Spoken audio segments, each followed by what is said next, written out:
Hi everyone, gonna play another 5-minute game on chess.com. Okay, got black this time. Let's go with d4, my standard opening choice. I like to play the Chigorin more based on piece activity and playing e5 instead of c5.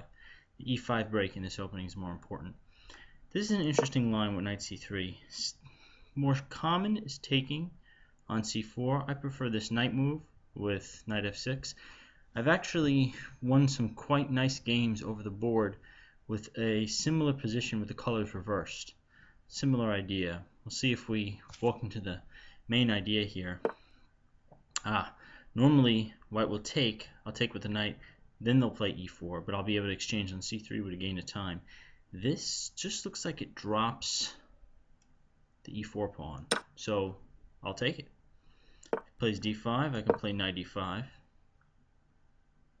Currently up a pawn, and also up on the clock. Very unusual.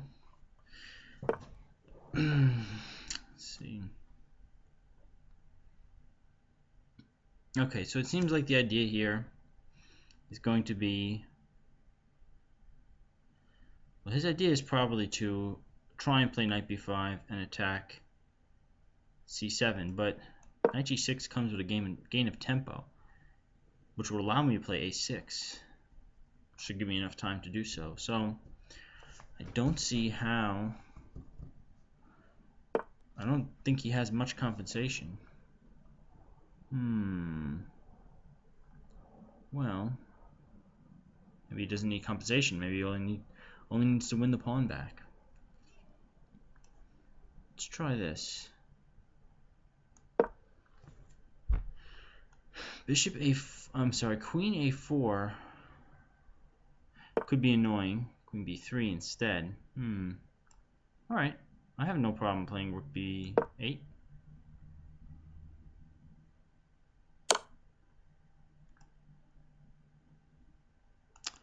This I might have a slight problem with.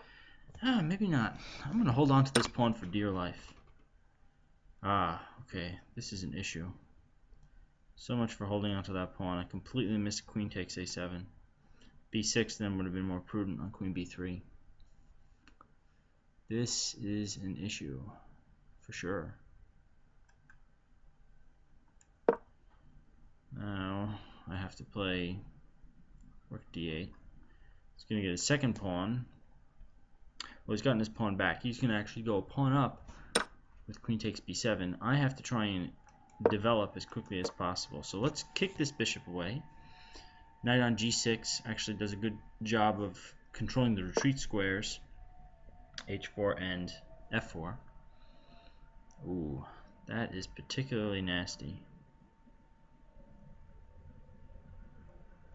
Very nasty threat. Have to go back and guard c7. Quite unfortunate. That would have had to give up the queen to avoid mate. Here at least I'm holding, but it allowed him to play this when he shouldn't have really been able to. Okay, now I should have been able to do this a tempo ago, but now I can play. Maybe his knight move here is not such a bad thing, because I'm not sure how he follows it up. Bishop a5. Is he really going to hammer that square? Yeah, so he's going to attack that, huh? Rook d8, knight c6 is very annoying. But does it actually do anything? Don't know. Not sure if he has anything better than hopping back and forth between c6 and a7. Let's find out. I don't have anything better to do than hop back and forth between c8 and d8. So, ooh, that does not look pleasant. Then again, what does he do after this? Queen b5 or queen c6, check. Knight comes back, the knight can take, the queen can take. So that doesn't get him anywhere. But he's still a pawn ahead. He doesn't have to play like he has well, I mean, it doesn't hurt to play like you have some crazy initiative, but it's not necessary for him to go all out.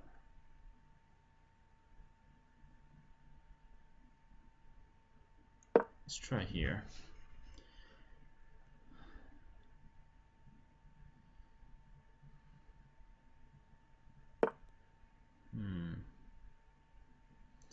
This is a bit of an issue. Can I play e5? Knight takes, bishop takes. Yeah, I'm fine playing e5. Man, if I can castle in this position, that would be something else.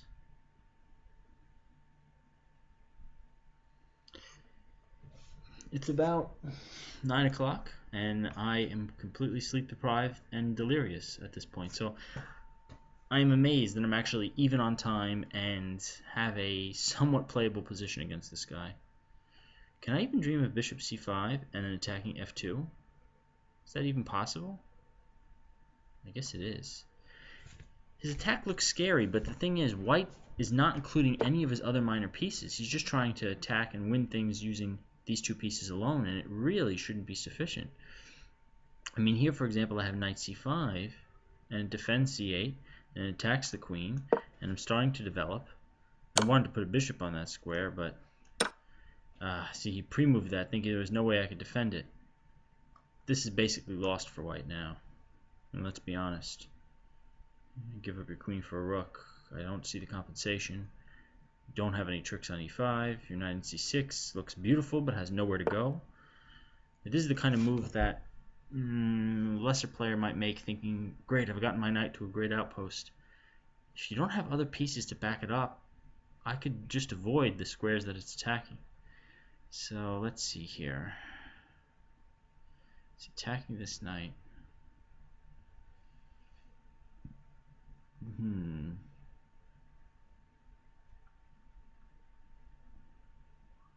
Could jump into d3, but it doesn't get me much. Let's turn the tables and attack his bishop.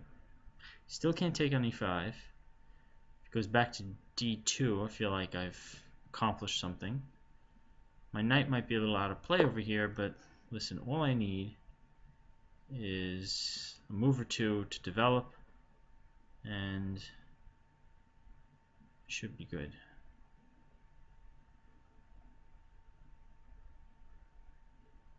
I also have to make sure I don't lose on time. Knight b2, and then I end up in d3 anyway. Bishop somewhere, the knight can move.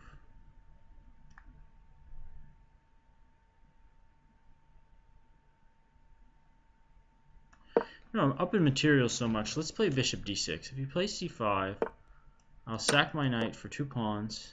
I'll get on f7. It will give me the tempo to develop. This should make it an easy win. If he plays bishop e3, I'm just going to take. This is the problem for white in this game, is look at his development. One beautiful piece, the rest sitting on the back rank. Finally trying to develop something, but this might be a case of too little too late. Now I can harass this knight and he doesn't have b8 to go to. Meanwhile, I actually had queen g5. I still have queen g5. Attacking both of these.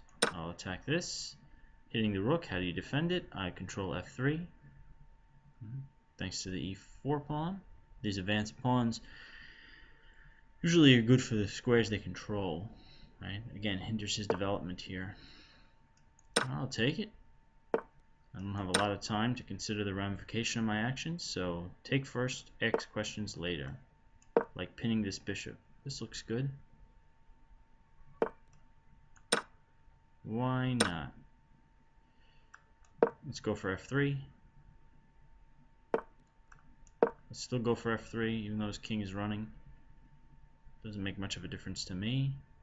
In fact, how do you save e2? I don't think you can. Or e1, right? You can't save both.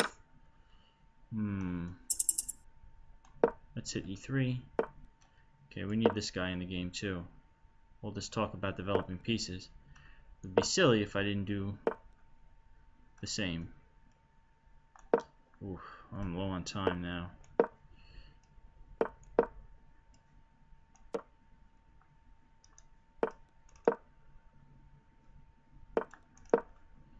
Yikes.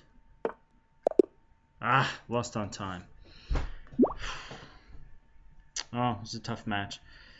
Get carried away with my commentary, although I only lost by 12 seconds, so that's not too bad.